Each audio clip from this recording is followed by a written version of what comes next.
c'était terrible. Il est dense, Monsieur Tchani. Il est dense et incroyable. Il est d'une intelligence incroyable. Il a une mémoire, comme on le dit, d'éléphant. Il maîtrise, il connaît l'histoire, il connaît la géographie, il connaît son pays, il connaît les pays des autres. Il retient les coordonnées GPS dans la tête de là où nos ennemis sont situés. Euh, les liens de parenté qu'il y a entre les différents groupes armés terroristes, les réunions secrètes qui sont tenues dans les différents pays. Il est au courant de tout. Il est au courant de tout. Tout ce qu'ils sont en train de mijoter, il est au courant de tout.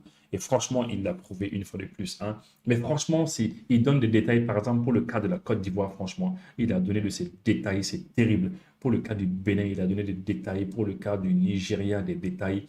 Et même au niveau du lac Tchad, des détails qu'il a eu à donner, c'est incroyable. Même les groupes armés avec lesquels nos ennemis discutent, ce qu'ils prévoient, les personnes qu'ils forment, les montants de l'argent qu'on leur donne, hein, les millions et voire les milliards de francs CFA qu'on leur donne pour qu'ils puissent faire allégeance aux forces spéciales françaises afin qu'ils viennent nous encercler, etc.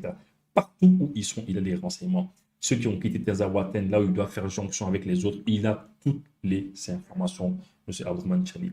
C'est incroyable, c'est incroyable. Ce que j'ai particulièrement aimé, c'est il a dit que du 2 octobre au 15 novembre 2024, là, et bien que, grosso modo, il y avait 5 groupes de personnes, hein, des militaires qui ont été formés par le 43e BIMA en Côte d'Ivoire, et dans un camp militaire là-bas, un camp français. Et le 5e groupe, en fait, c'est le groupe qui était chargé de s'occuper de la Confédération, dont on appelle la Confédération quasiment. Et il a donné des détails sur ceci, il a donné des détails sur leur formation, les types de formations qu'ils ont subies, et voilà, du genre, les types d'armes qu'ils ont utilisées, les séances de tir qu'ils ont eu à faire. Ils se sont formés dans le domaine du combat amélioré urbain, dans les prises d'otages et enlèvements, dans l'identification et le repérage de certains domiciles, etc.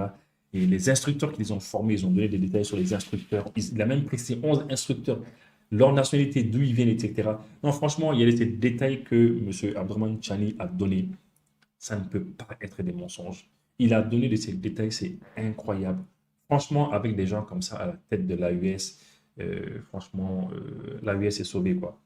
Monsieur Chani, on le salue vraiment. L'autre jour aussi, on avait vu au Burkina Faso qu'ils avaient donné des détails très, très, très précis aussi. Très, très précis, notamment le ministre de la Sécurité. Il a donné des détails très précis par rapport à certains complots qui se mijotaient.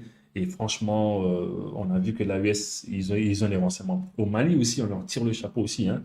Je me rappelle lorsque il y avait des militaires ivoiriens qui étaient venus ici dans notre pays, etc., les 49 militaires, et il y avait ces détails qui avaient été lus par le ministre de l'administration territoriale, qui est l'actuel Premier ministre.